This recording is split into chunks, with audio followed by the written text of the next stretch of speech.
নাম বললি আমার দেখলাম মুহতারাম শ্রদ্ধাভাজন উস্তাদজি শায়েখ মুজাফফর বিন মাহসিন হাফিজাহুল্লাহ উনি তওবা করাচ্ছেন সহিহ হাদিসের ভিত্তিতে। আমির হামজা কোন নায়িকার নাম বলেছে আপনারা হয়তো অনেকেই জানেন, আমি আসলে নায়িকা চিনি, উনি দেখা হয়নি, কথা হয়নি কোনোদিন।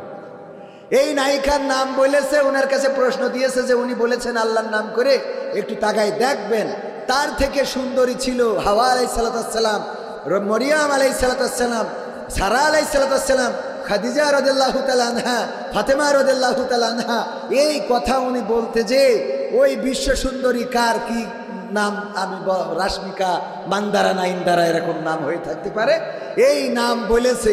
বলার পরে এখন এই নাম উনি চিরকুটে পড়লেন না, না পড়ে কি করেছেন উনি বলতেছেন যে সব পশ্চিম মুখ ফিরে, পশ্চিম কিবলা কোন দেখি, তো এই কিবলা মুখ ফিরে কান ধরে তওবা করেন। আচ্ছা এইটা কোন হাদিসে আছে আমি আজ পর্যন্ত খুঁজে পাইনি যে তওবা করার জন্য কিবলা মুখ হতে হবে আর কান ধরে তওবা করে, ওরা তো সহিহ হাদিসের বাইরে যায় না, ঠিক না বে ঠিক? তো শায়েখ আমি বলতে চাই আপনি মুহতারাম আমির হামজা হুজুরকে এমন ভাবে উপস্থাপন করেছেন, একজন আলেমে দিন, তার মুফতি টাইটেলটাকে আপনি উপহাসের ভঙ্গিতে দেখেছেন। এই উপহাস করাটা আপনি কোন হাদিসে পেয়েছেন একটু জনগণকে জানাবেন। আসসালামু আলাইকুম ওয়া রাহমাতুল্লাহি তাআলা ওয়া বারাকাতুহু। কেমন আছেন সবাই? বোরিং হয়ে গেছেন একটু? আমাদের তো এইসব জায়গায় বসতে গেলে একটু কষ্ট হয়েই যায়, ঠিক কি না? অথচ চায়ের দোকানে ঘন্টার পর ঘন্টা কেটে যায়, তেমন একটা অসুবিধা হয়। 3 ঘন্টার সিনেমা এক বসাতে আমরা দেখে কমপ্লিট করতে পারি, ঠিক কি না? ঠিক না বে ঠিক? যাই হোক, আল্লাহ রাব্বুল আলামিন নিয়ে এসেছেন, শুকরিয়া তার। আমরা বেশি সময় কথা বলবো না। শীতের রাত হলেও এখানে যে পরিবেশ করেছেন আলহামদুলিল্লাহ, আপনারা খুব ভালো একটা জায়গায় বসে আছেন অন্তত এই শীতে। আল্লাহর শুকরিয়া আদায় করি, বলি আলহামদুলিল্লাহ। শেষ পর্যন্ত থাকা যাবে ইনশাআল্লাহ। ইন্নাল হামদালিল্লাহি নাহমাদুহু ওয়া নাস্তাঈনুহু ওয়া নাস্তাগফিরুহু ওয়া নু'মিনু বিহি ওয়া নাতাওয়াক্কালু আলাইহি ওয়া নাউযু বিল্লাহি মিন শুরুরি আনফুসিনা ওয়া মিন সাইয়্যাতি আমালিনা মান ইয়াহদিহিল্লাহু ফালা মুদিল্লা লাহু ওয়া মান ইউদ্লিলহু ফালা হাদিয়া লাহু ونشهد أن لا إله إلا الله ونشهد أن سيدنا محمدا عبده ورسوله الذي أرسله بالحق بشيرا ونذيرا وداعيا إلى الله بإذنه وسراجا منيرا. فقد قال الله تعالى في كلامه المجيد والفرقانه الحميد. সবাই পড়েন আউযু বিল্লাহি মিনাশ শাইতানির রাজিম. বিসমিল্লাহির রাহমানির রাহিম. মিনহা খালাকনাকুম ওয়া ফিহা নুঈদুকুম ওয়া মিনহা নুখরিজুকুম তারাতান উখরা. وقال الله تعالى في شان حبيبه إن الله وملائكته يصلون على النبي يا أيها الذين آمنوا صلوا عليه وسلموا تسليما. اللهم صل على سيدنا مولانا محمد وعلى آله سيدنا. এসো হে রাসূল আবার ফিরি আমাদের মাঝে রে, নতুন করে খুতবা দিতে কাবার মিনার পরে আল্লাহুম্মা সাল্লি আলা সাইয়্যিদিনা মাওলানা মুহাম্মদ ওয়া আলা আলি সাইয়্যিদিনা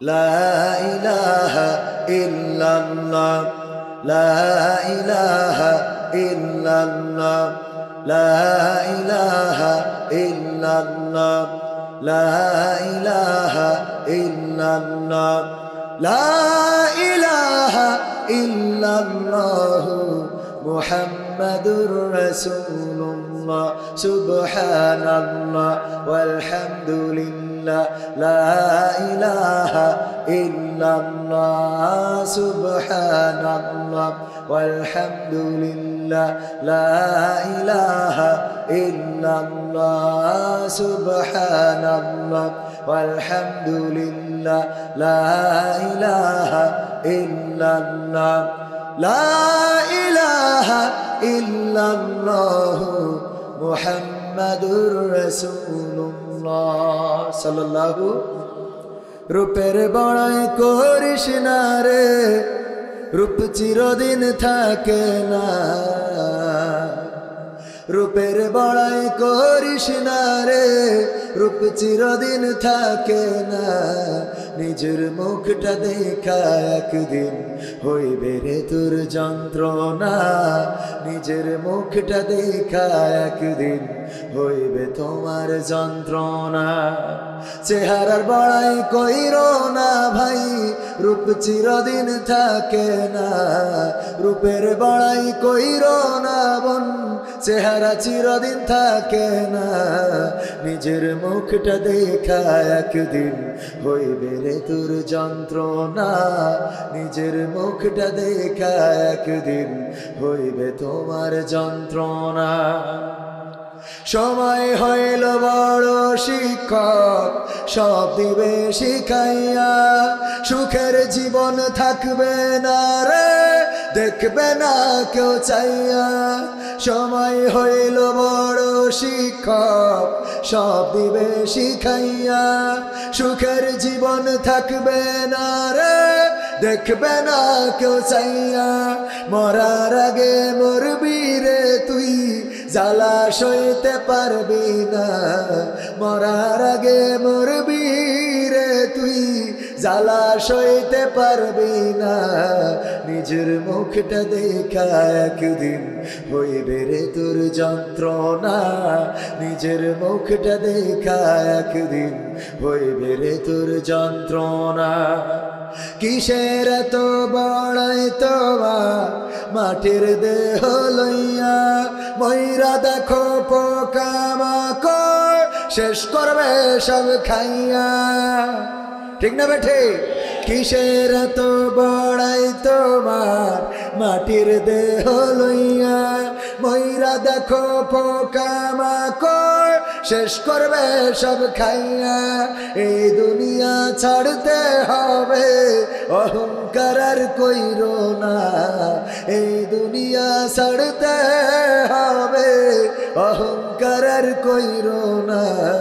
নিজের মুখটা দেখা একদিন হইবে রে তোর যন্ত্রণা। নিজের মুখটা দেখা একদিন হইবে রে তোর যন্ত্রণা। চেহারার বড়াই কইরো না বোন, চেহারা চিরদিন থাকে না। ক্ষমতার বড়াই কইরো না ভাই, চেয়ার চিরদিন থাকে না। নিজের চেয়ার দেখা একদিন হইবে রে তোর যন্ত্রণা। নিজের চেয়ার দেখা একদিন হইবে তোমার যন্ত্রণা। ঠিক না বেঠে? এই চেহারার সৌন্দর্য চিরদিন থাকবে না। আমাদের সব যৌবনের জোর চিরদিন থাকবে না। আমাদের হাঁটার শক্তি চিরদিন থাকবে না।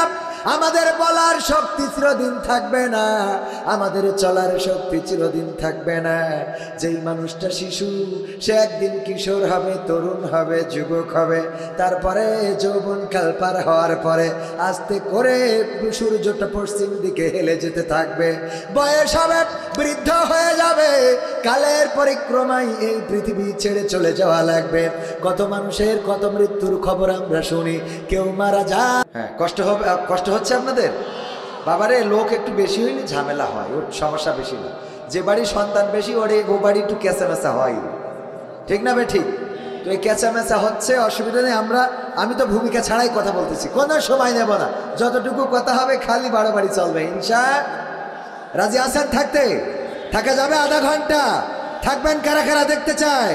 নারায়ে তাকবীর।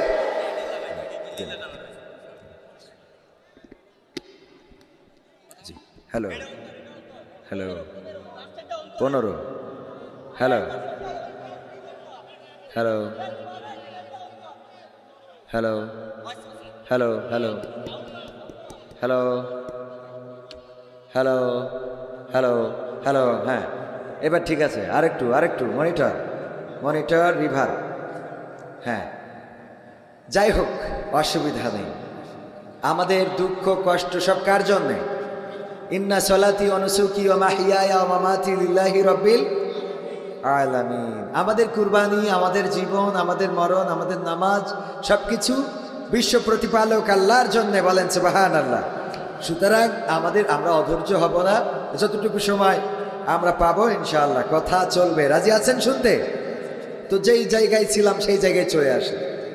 আমি যেটা বলছিলাম, এই পৃথিবীতে জীবন চিরদিন থাকবে না, যৌবন চিরদিন থাকবে না।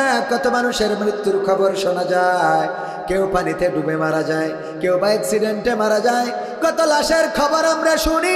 আজকেও কুমিল্লা 14 গ্রামে হানিফ পরিবহনের একটা বাস অ্যাক্সিডেন্ট করেছে, স্পট ডেথ হয়েছে 3 জন, আরো 10 জন আহত। তার মধ্যে অনেকের অবস্থা আশঙ্কাজনক, মৃত্যুর সংখ্যা আরো বাড়তে পারে। কত পত্রিকায় নিউজ আমরা দেখি না, নিউজের মাধ্যমে আমি খবরটা জানলাম। কুমিল্লার 14 গ্রামে চট্টগ্রাম থেকে আসতে গিয়ে বাস অ্যাক্সিডেন্ট করলো। ওই বাসে যারা যাত্রী ছিল তার মধ্যে 3 জন মারা গেল। ওই 3 জন কল্পনাও করে নাই ঢাকায় পৌঁছাতে পারবে না। আমরা যখন ঢাকার জন্য রওনা দিই, আমাদের মনের মধ্যে কনফিডেন্স আছে পৌঁছে যাব, কিন্তু আল্লাহ রাব্বুল আলামিন মাঝ পথে, আল্লাহ না করুন, আমাদের কোনো মুসিবত দিতে পারে না। মারা তো যাওয়াই লাগবে কোনো না কোনোভাবে। কেউ পানিতে ডুবে মারা যাবে, কেউ অ্যাক্সিডেন্টে মারা যাবে, কেউ বা হার্ট স্ট্রোকে বা ব্রেন স্ট্রোকে মারা যাবে, কেউ বা অন্য রোগে মারা যাবে। কিন্তু যার কিছুই হবে না তার কি হবে? যার কিছু হবে না, অমুক মারা গেছে কিসের জন্য? অ্যাক্সিডেন্ট করেছিল। অমুক মারা গেছে কিসের জন্য? ক্যান্সার হয়েছিল। অমুক মারা গেছে, আমার ইমরান ভাই কেমন আছেন, অমুক মারা গিয়েছে কিসের জন্য? ওর এই রোগ হয়েছিল, সেই রোগ। যার কিছুই হয় নাই জীবনে তার কি হবে? বার্ধক্যজনিত কারণে মারা যাবে। কি কারণে? টেলিভিশনে নিউজ আসে না? অমুক বার্ধক্যজনিত কারণে ইন্তেকাল ফরমাইয়াছে। তার মানে যার কিছুই হবে না সে বার্ধক্য হবে, যার কোনো রোগ হবে না, কোনো রোগ হয় নাই, তারপরেও তার কি হবে? ধরে নেন আমাদের শেখ হাসিনার আল্লাহ কোনোদিন কিছু হতে দেখলাম না।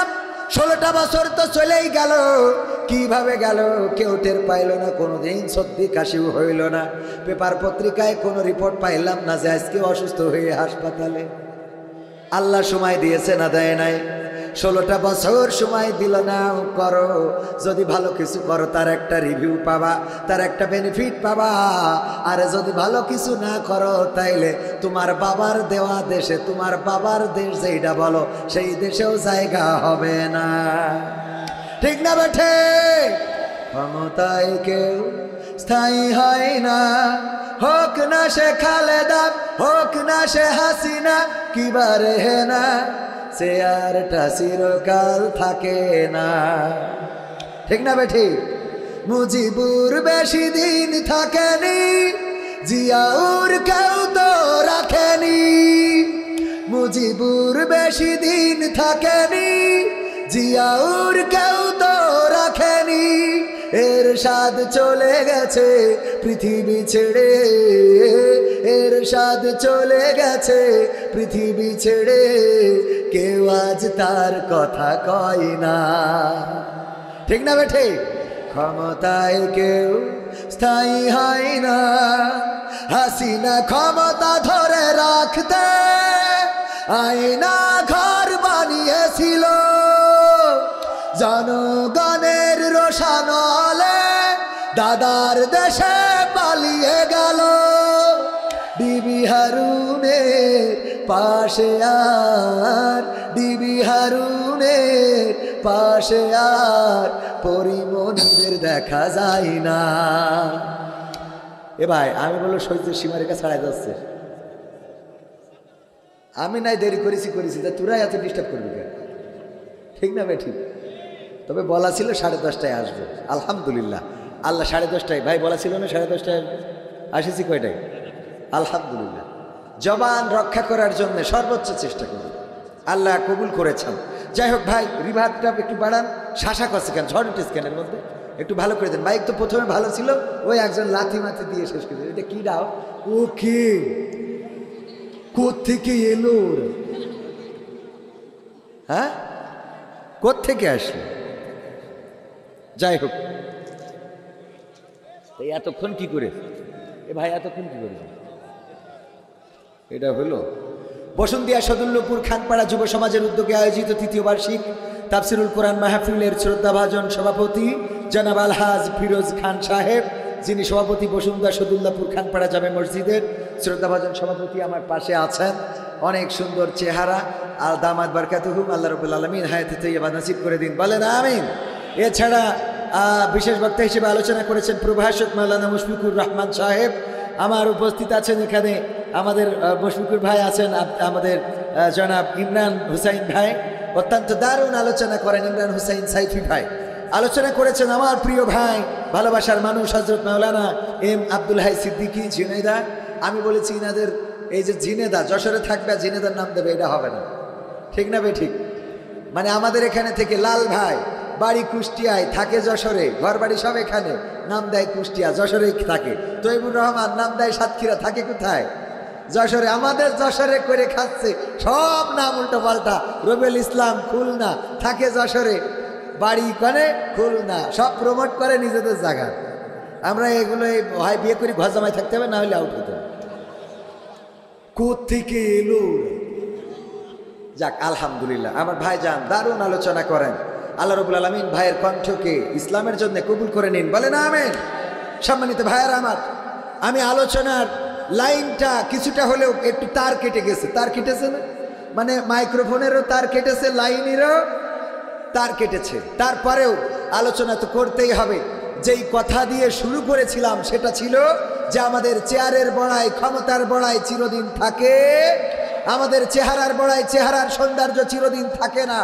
যেই মেয়েটা অসংখ্য ছেলের ভুল পথে নেওয়ার কারণ, সেই মেয়ের চোখও একদিন ঘোলা হয়ে যায়, চুল একদিন সাদা হয়ে যায়, চোয়ালে একদিন ভাঁজ পড়ে যায়, সোজা মানুষটা কুজা হয়ে যায়। যার দিকে মানুষ চোখ তুলে তাকাতো, এমনভাবে তাকাতো যেন খাইতে পারলে বেঁচে যায়, সেই মানুষটার দিকে কুত্তাও তাকায় না, এমন একটা সময় আসে না? আসে না? সুতরাং এই চেহারার সৌন্দর্য, আমাদের রূপের বড়াই, যৌবনের গরম, ক্ষমতার পাওয়ার, সব কিছু ধূলিসাৎ হয়ে যাবে। একদিন কবর দেশের বাসিন্দা হতে হবে।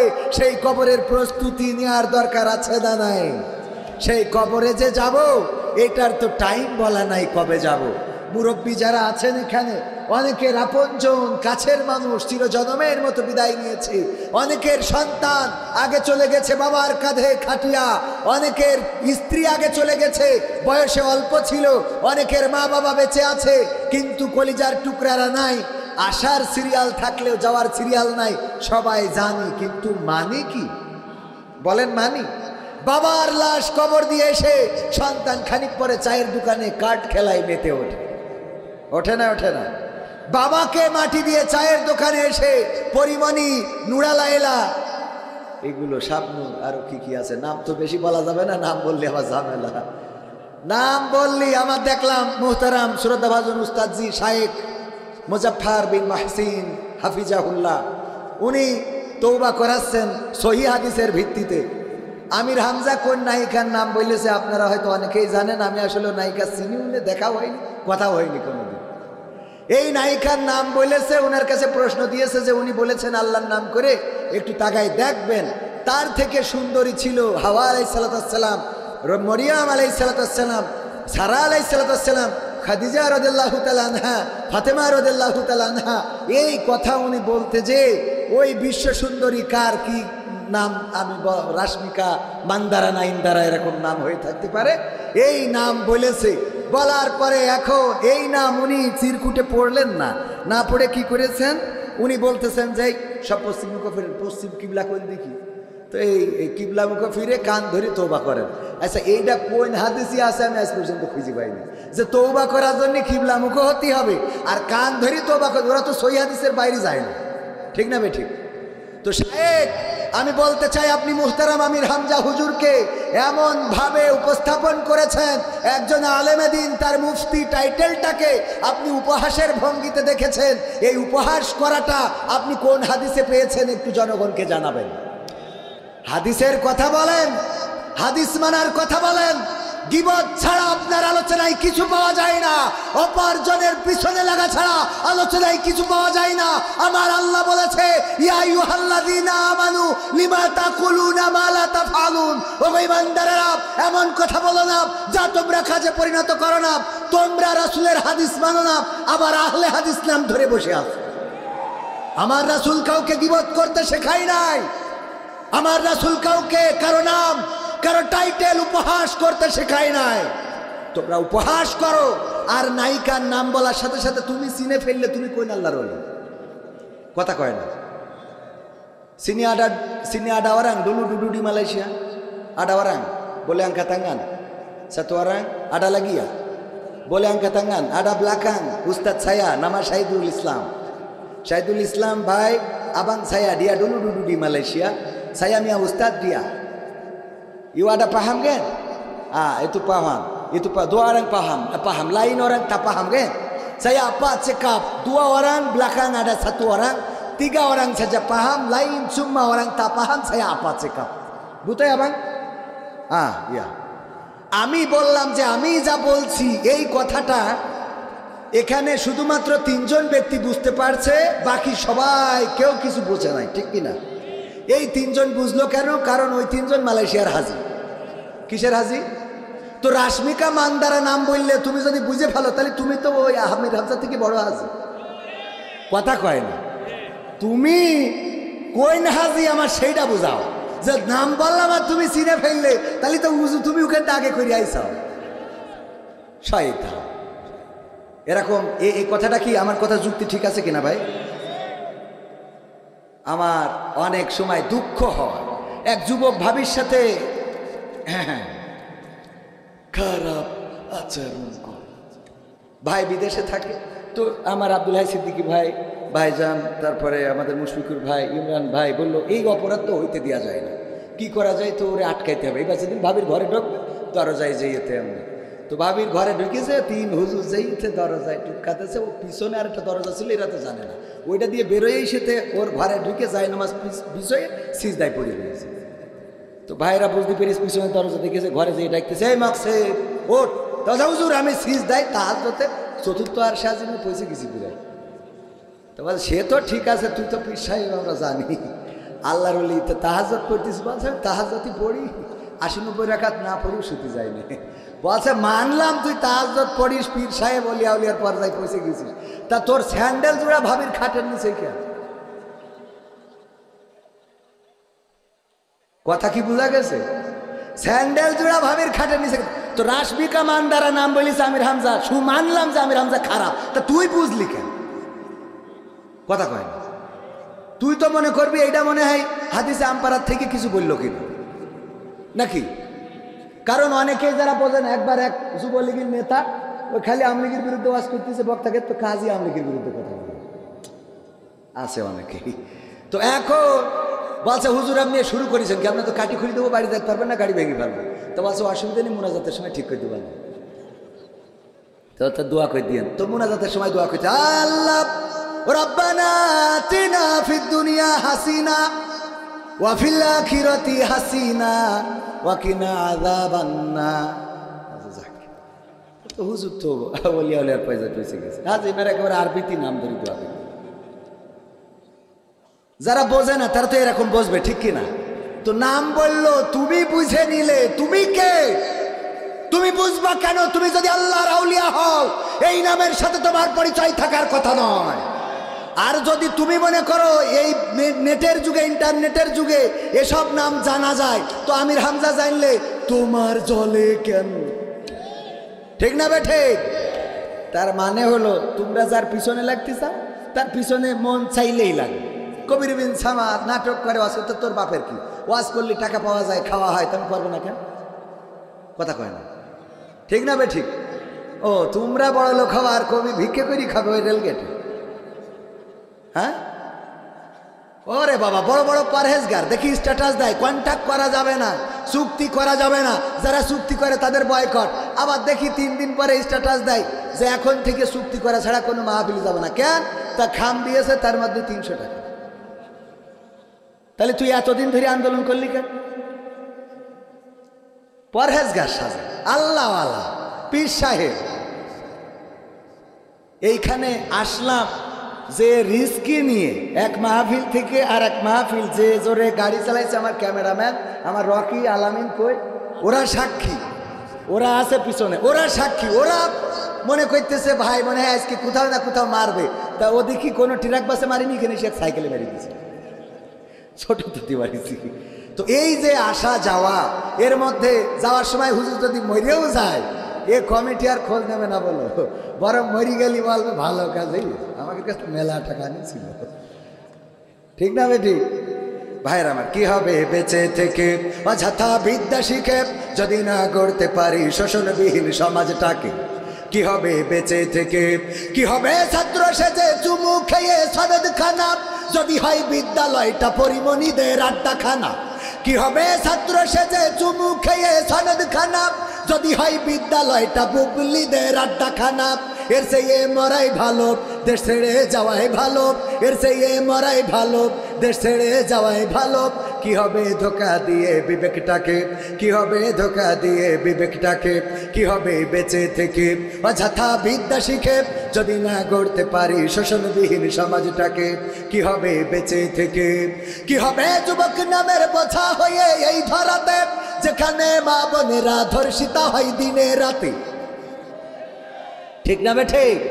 ধর্ষণ আছে না নাই? কি হবে যুবক নামের বোঝা হয়ে এই ধরাতে, যেখানে মা বোনেরা ধর্ষিতা হয় দিনে রাতে? যৌবনের সার্থকতা ঘুচিবে সকল ব্যথা, যৌবনের সার্থকতা ঘুচিবে সকল ব্যথা। পারো যদি বলি দিতে মানুষরূপী পশুটাকে, পারো যদি বলি দিতে মানুষরূপী পশুটাকে? কি হবে বেঁচে থেকে অযথা বিদ্যা শিখে যদি না গড়তে পারি শোষণবিহীন সমাজটাকে? কি হবে বেঁচে থেকে? কি হবে লেখালেখি কলমবাজির ওই মহড়া, সমাজের আসল চিত্র যদি না যাই তুলে ধরা? কথা কয় না? হলুদ সাংবাদিকতা আছে না নাই? আমার দাদার দেশে সাংবাদিক আছে, স্টেজের পরে লাফায়, স্টুডিওতে লাফায়, বলে আমি আজকে কোনো জোরে কথা বলবো না, এই বাংলাদেশ থাকবে না, ইত্যাদি ইত্যাদি কথা। আর আমার দাদার দেশে কত প্রোপাগান্ডা চালালো, এই দেশে নাকি হিন্দু নির্যাতন হচ্ছে, এই দেশে নাকি মুসলমানরা হিন্দুদের আগা কেটে গেছে। কোন জায়গায় ঘটিছে? ওই দেশে প্রচার হচ্ছে, এটা জানেন কিনা? বলছে চলো চলো ঢাকা চলো। কেন চলো? সংখ্যালঘু নির্যাতন হচ্ছে, আমরা প্রতিবাদে ঢাকায় যাব, চলো চলো বাংলাদেশ যাব, এই বলে রাজনীতির মাঠ গরম করতেছে। ওগো আমার ভাইয়েরা, আমরাও বললাম আইসো, আমরা কেসি নিয়ে দাঁড়ায় আছি বর্ডারে, আইসো কাঠপোয়া ঢুকাও, পাখাও ভাই যাও। এই দেশ স্বাধীন করেছি রক্ত দিয়ে, আগামীকাল বিজয় দিবস 16ই ডিসেম্বর। আমাদের ভাইয়েরা রক্ত দিল, জীবন দিল, শহীদ হলো, লাখে লাখে শহীদ হয়ে রক্ত দিয়ে আমার মা বোনেরা ইজ্জত হারিয়ে একটা স্বাধীন সার্বভৌম বাংলাদেশ এনেছে। এই বাংলাদেশকে কোনো বাতিলের কাছে, কোনো পরাশক্তির কাছে আমরা ইজারা দিয়ে দেব না। ঠিক না বেঠে? আমরা রক্ত লাগে রক্ত দেব, জীবন লাগে জীবন দেব, কিন্তু আমার দাদাদের বসানো সরকার, দাদাদের বসানো ডাক্তার প্রেসক্রিপশন দাদারা দিত, আর ওই ডাক্তার আমাদের চিকিৎসা দিত। সেই ডাক্তার নিয়ে চলে গেছে, আমাদেরও রোগ ভালো হয়ে গেছে। এখন আর নতুন করে দাদার দেশের ডাক্তার আমাদের দেশে চলবে না। ঠিক না বেঠে? আমি বলি বাবা দাদারা, তোমরা প্রচার করো তোমাদের দেশে। তোমরা বলেছ আমাদের দেশে সংখ্যালঘু নির্যাতন হচ্ছে। আমি বলেছি আল্লাহর কসম করে বলি, সংখ্যালঘু নির্যাতন হচ্ছে না, বরং আমাদের দেশে এই বাংলাদেশে সংখ্যাগরিষ্ঠ নির্যাতন হচ্ছে, যার বিরুদ্ধে প্রতিবাদ জানানো দরকার। আমরাই প্রতিবাদ করব, কারণ আমাদের, আমি যদি প্রমাণ দিই, 1 নম্বর ব্যক্তি হলেন পীরে কামেল, পীর ওলিয়া উলিয়ার পর্যায়ে পৌঁছে গেছে। আমার বঙ্গবন্ধুর পরিবার ইসলাম প্রচারের জন্য বাংলাদেশে এসেছিলেন, ইসলাম প্রচার করতে এসেছিলেন। সেই পরিবারের সন্তান জননেত্রী শেখ হাসিনা, দেখেন কত বড় আল্লাহওয়ালা। সকালবেলা উঠে আগে যাই নামাজ খোঁজে, তারপরে ফজরের নামাজ আদায় করে, তারপরে কোরআন তেলাওয়াত করে, এরপরে দিনের শুরু করে। আর আমরা তার হেলিকপ্টারে করে দাদার কাছে পাঠালাম। সে সংখ্যালঘু না সংখ্যাগরিষ্ঠ? কথা কয় না, কি গরিষ্ঠ? সংখ্যাগরিষ্ঠ। 2 নম্বর আউলিয়া পীরে কামেল হযরত শামীম ওসমান হাফিজাহুল্লাহ। দেখেন কত রাকাত, 80 রাকাত, 90 রাকাত তাহাজ্জুদের নামাজ না পড়ে ঘুমোতে যায় না। কত বড় পরহেজগার আল্লাহ, এত বড় তাহাজ্জুদ গুজারি। আমি গোটা মাসেও তো 80 রাকাত 90 রাকাত দূরের কথা, 8-10 রাকাত তো তাহাজ্জুদ পড়া হয় না। ওয়াজ করে গাড়ি চালাই, বাড়ি জাতি জাতি তো ফজর হয়ে যায়, এর মধ্যে তাহাজ্জুদ পড়বো কখন? আর আমার শামীম ওসমান কত বড় আল্লাহওয়ালা, 80 রাকাত 90 রাকাত তাহাজ্জুদ পড়ে। এই পীর সাহেবকে পর্যন্ত আমরা বুরখা পরায়ে বিদায় করলাম। তাহলে 2 নম্বর আউলিয়া, সেও সংখ্যাগরিষ্ঠ না সংখ্যালঘু? সংখ্যাগরিষ্ঠ। 3 নম্বর আউলিয়া হযরত সালমান এফ রহমান হাফিজাহুল্লাহ। দেখেন দরবেশ বাবা বলে অনেকেই তার মৌজেজা দেখেছিল বাংলাদেশে যারা শেয়ার ব্যবসা করে, কত সুন্দর করে শেয়ার কেলেঙ্কারি করলো, মৌজেজা দেখায়। আমার মুসা আলাইহিস সালাম নদীর মধ্যে রাস্তা বানাই দেখাই দিল, ইব্রাহিম আলাইহিস সালাম আগুনের মধ্যে ফুল বাগান বানালো, আর আমার মুসা আলাইহিস সালাম পুড়ে গেল তুর পাহাড় পুড়ে গেল, কিন্তু মুসা পড়লো না। আমার নূহ নবী কিস্তি বানালো, আর আমার ইউসুফ আলাইহিস সালাম কূপের মধ্যে পড়ে গেল, সেখান থেকেও মুক্তি পাইল। তারপরে এমনি ভাবে এক এক নবীর মৌজেজা এক এক রকম ছিল। মুসা আলাইহিস সালাম লাঠি ছেড়ে দিলে লাঠি সাপ হয়ে যেত, হাতের মধ্যে ঢুকাইলে আগুন জ্বলতো। আর আমার দরবেশ বাবা শেয়ার বাজারে গেল, আর শেয়ার বাজার অমনি লুটপাট হয়ে গেল। সবাই জোরে জোরে বলেন সুবহানাল্লাহ। এই সুবহানাল্লাহ কুল করে দাও, নাউযুবিল্লাহ। এই দরবেশ বাবা এত বড় আউলিয়া যে শেয়ার বাজার কেলেঙ্কারি করে দিল মৌজেজা দেখায়, আর আমরা তার তাড়ালাম। এমনকি নূহ নবীর কিস্তিতে চড়ার পরে দাড়ি পর্যন্ত রাখলাম না। সে সংখ্যালঘু না সংখ্যাগরিষ্ঠ? 4 নম্বর আউলিয়া হযরত ওবায়দুল কাদের রাহিমাহুল্লাহ। খেলা হবে, পালাবো না, প্রয়োজন হলে ফখরুলের বাসায় গিয়ে উঠব। এই আল্লাহর ওলি গৌর গোবিন্দের মতো কোথায় হারায় গেল? বলল পালাবো না। সেই আল্লাহর ওলিও চলে গেল কোথায়? এখনো দেখা মিলল না। অনেকের তো মাঝে মাঝে দেখা যায় আমেরিকায়, মাঝে মাঝে দেখা যায় লন্ডনে, মাঝে মাঝে জেলখানায়, মাঝে মাঝে কেউ ডিম খায় উপর দেবা নিচে দিয়ে। কিন্তু ভাইয়েরা আমার, এই আল্লাহর ওলির এখনো পাইলাম না। এই লোক সংখ্যাগরিষ্ঠ না সংখ্যালঘু? সংখ্যাগরিষ্ঠ। 5 নম্বর আউলিয়া বুঝতে পারলাম এই দুনিয়ার জীবনই না, এত আরামায়েশ কিসের? সুতরাং সব ছেড়ে দিয়ে দাড়ি রাখলো, টুপি মাথায় দিল, আর তারপরে বনবাসে চলে গেল, কলা পাতায় শুয়ে রইল আমার মানিক্কা। ঠিক না বে ঠিক? কলা পাতায় শুয়ে রইল, সেই মানিক্কার বিসি পর্যন্ত খুলে নিয়েছে। এও সংখ্যালঘু না সংখ্যাগরিষ্ঠ? সংখ্যাগরিষ্ঠ। বিসি পর্যন্ত নেই, তোকে তো খালি আগা কাটার ভয়, আর এর তো ডাইরেক্ট মেশিনই তো নষ্ট করে। ঠিক না বে ঠিক? ও গো আমার ভাইরা, এই লোকটাও সংখ্যালঘু না সংখ্যাগরিষ্ঠ? সংখ্যাগরিষ্ঠ। তারপরে ইনু মেনন কত বড় পরহেজগার, দেখেন আল্লাহর মানত না, বামপন্থী দল করে। সেই লোকগুলো একবার সাদা কাফনের কাপড় পরে একবার বা 2-5 বার গিয়েছে মক্কায়, মক্কা মদিনা তাওয়াফ করে এসেছে, রাসূলের রওজায় সালাম দিয়ে এসেছে। এই ইনু মেননেরও আমরা ধরে রাখিছি। আরাফাত, ব্যারিস্টার সুমন সহ কত ডজন, 3 ডজনেরও বেশি আল্লাহর ওলি পলক টলক সহ সব রাখলাম জেলখানায়, ডিম দিলাম। ও আমার ভাইয়েরা, এরা একটাও সংখ্যালঘু না, বরং সংখ্যাগরিষ্ঠ। বলেন ঠিক কিনা?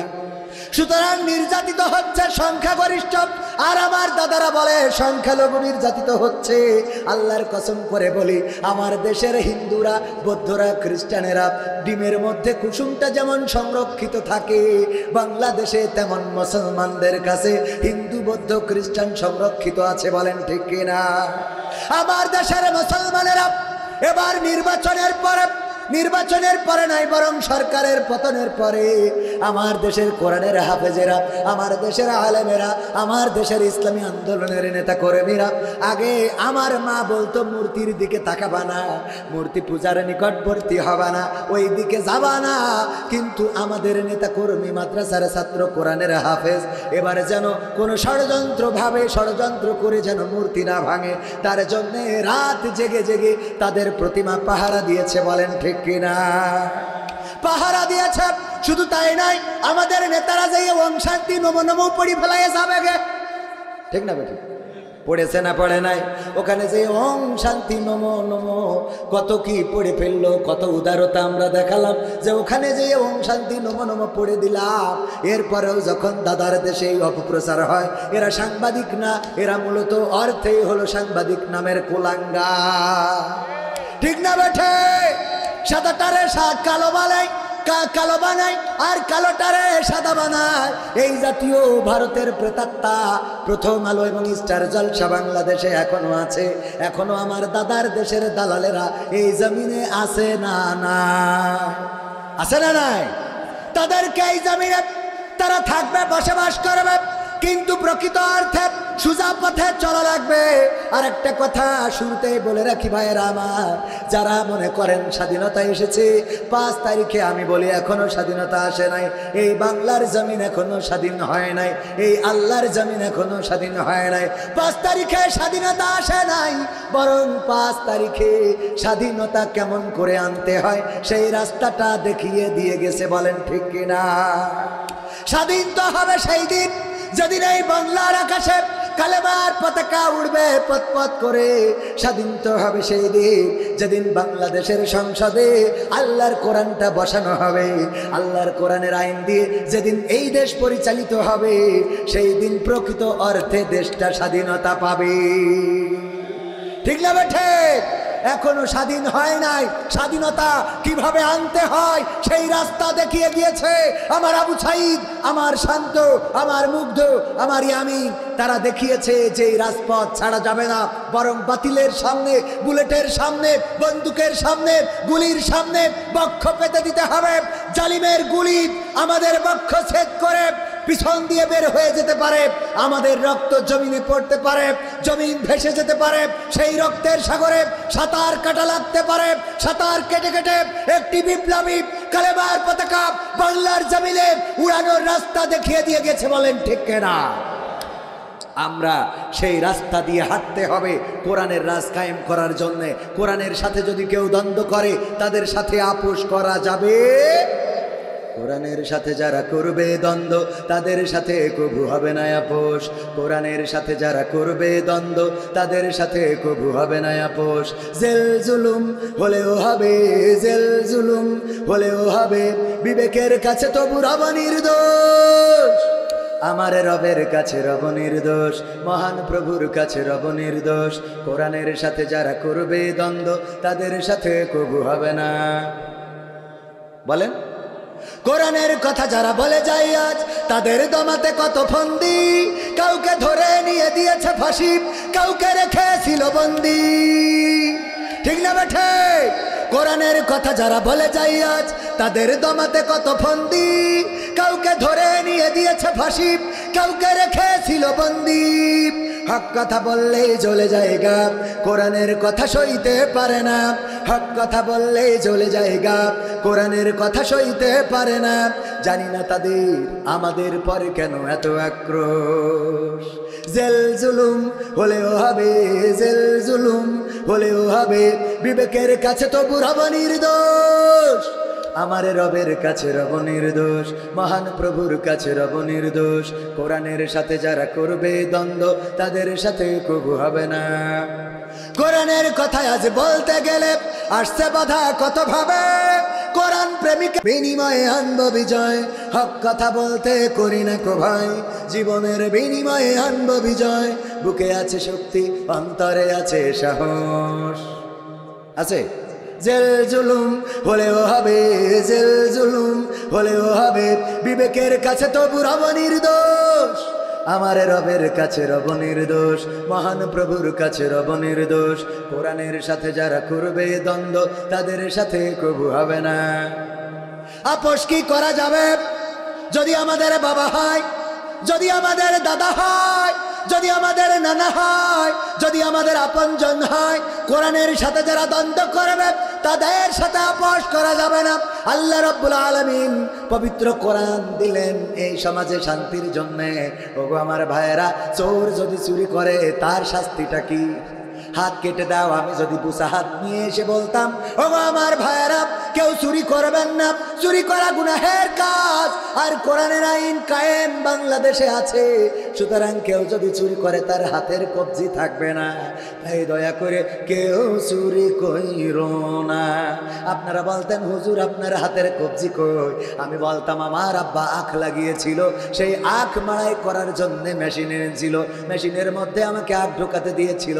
আখ ঢুকাচ্ছিলাম ঢুকাচ্ছিলাম ঢুকাচ্ছিলাম, হঠাৎ করে হাত ঢুকে হাত রস হয়ে পাটালি হয়ে গেছে। আপনারা বলতেন, যাই বলেন তাই বলেন, হুজুর আপনি এককালে চোর ছিলেন। কথা কয় না, বলতেন না, বলতেন না। আমার সভাপতি বসাব যদি হাতের কবজি একটা না থাকতো, তাহলে আপনারা বলতেন নিশ্চয়ই এই সভাপতি এক আমলে চোর ছিল। ওগো আমার ভাইয়েরা, 350 আমার দেশের 300 সংসদীয় আসনের এমপিরা পলাতক হয়ে গেল। আল্লাহর ওলিরা, পরহেজগারেরা, ওদের যদি এখন ধরা হয়, দুর্নীতি করেছে না করে নাই? দুর্নীতি করেছে, চুরি করেছে, ডাকাতি করেছে। আমার অনেকেই বলে পুকুর চুরি, পুকুর চুরি হয় নাই, বরং নদী চুরি হয়েছে, সাগর চুরি হয়েছে। ওগো আমার ভাইয়েরা, সুতরাং এই চুরি ঠেকানো, এই চুরির শাস্তি হিসেবে যদি ওদের ধরা হতো আর হাতের কবজি যদি কাটা হতো, এরপরে যদি এসে বলতো খেলা হবে, আপনারা বলতেন হবে না, কারণ আপনি যা চোর চিনা শেষ। ঠিক না বেঠে?